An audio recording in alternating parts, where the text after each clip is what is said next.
16-10, line symmetry. Okay, every year I find that because this is a really simple concept, students think they know it better than they do, and so they don't put in time to do the actual steps required to see if an object has line symmetry because they think they can do it in their heads. And I want to get away from that. Okay, I want you guys to not have that habit. So when it asks you to check for line symmetry, I want you to go through a certain set of steps. All right, so what is line symmetry? Okay, line symmetry basically is if the shape was a piece of paper and you folded it, would it be exactly the same on both sides? Not close, not close, exactly the same on both sides, okay? And so a line of symmetry is represented by a dashed line on your shapes, okay? And your job is to look at that dashed line and decide whether it can be folded on that dashed line and be the exact same on both sides. All right? So I've got a couple different shapes up here. I'm going to go through and I'm going to show you some lines of symmetry and some non-lines of symmetry as well. All right, so at the top we have our rectangle because you know it has 4 right angles. So I'm going to do a vertical line of symmetry. All right? So if I do a vertical line of symmetry through a rectangle, I can imagine that if I folded it right down the middle, I would have 2 sides that are equal. Okay, I would have 2 sides that are equal. So is that a vertical line of symmetry? Yes. Check. Now, I'm going to check a horizontal line of symmetry. That was a pretty straight line. I'm going to check a horizontal line of symmetry. So if I were to take that shape, fold it along that line, would I have 2 identical sides? Yes, I would. So for a rectangle, horizontal line of symmetry. Good. Now, let's try a diagonal line of symmetry. I'm going to go from corner to corner. Those shapes look to be the same, right? They're like the same size and everything. That's got to be a line of symmetry, right? And this is what I was talking about at the beginning, where you get in the habit of thinking you know it, and you look at it, and you're wrong, okay? Go through the steps. I've got my shape here. I'm going to fold it corner to corner, okay, which is a little harder than it looks. So let's see. All right, corner, corner. All right. And when I fold it over, you notice, see how there's some here that's not on both sides? There's some here that's not on both sides. So even though I've created 2 similar shapes, when it gets folded over, it's not directly on top of each other. It's askew like that. And therefore that is not a line of symmetry.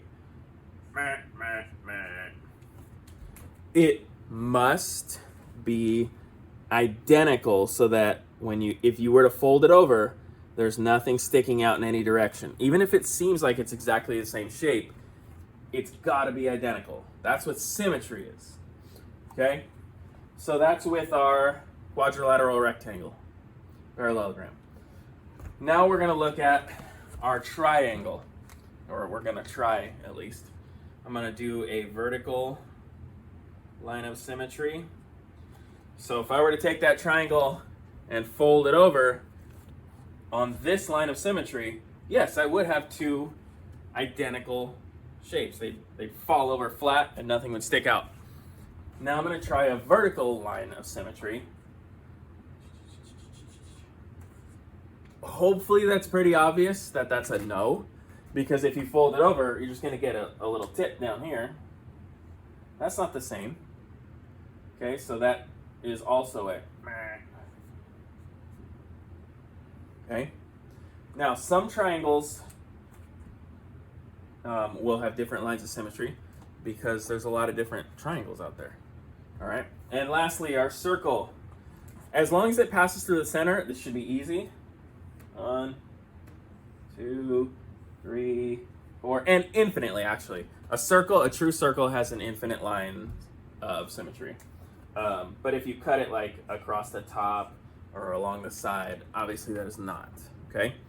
So now let's go ahead and try and count lines of symmetry, all right? When you're counting lines of symmetry, make sure your line always goes through the center of the shape you're trying to figure out. Okay, if it doesn't do that, just don't even bother. It's never gonna be a line of symmetry if it doesn't go through the center, okay? So this shape right here, 1, 2, no. What about this way? No. Okay, what about this way? No, and so forth. So our rectangle has 2 lines of symmetry. Okay, what about our triangle? Well, we got 1 here. No. Can't go like that. That's a no. So do I only have 1? No, actually. Because a triangle has 3 vertices, right? So if I go through the center from one vertice, and that's a line of symmetry, I can also go through the center in this triangle. Okay, this is an equilateral triangle. I can't do that in a non-equilateral triangle. Okay, but for this one, I can go that way. That would fold, yeah? And go that way. That would fold, right? Because it's an equilateral triangle. Equal sides, equal angles. So for this triangle, I would actually have 3 lines of symmetry, okay? And what I'm begging you to do and not do is to just look at a shape and say in your head, okay, got it, 1 or 2, and move on. What I'm asking you to do when you have to decide either whether it is a line of symmetry or how many lines of symmetry it has, I'm asking you to draw the shape and draw all of the possible angles. Because when you look at the triangle, it's very easy to see the one that goes up and down and know the one that goes side to side is not, and stop there.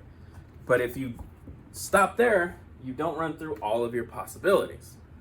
Okay, so you're leaving a lot on the table. All right? So once again, line of symmetry. Imagine a piece of paper, you fold it, and you have 2 of identical sides. Okay, there's no crossover. See ya.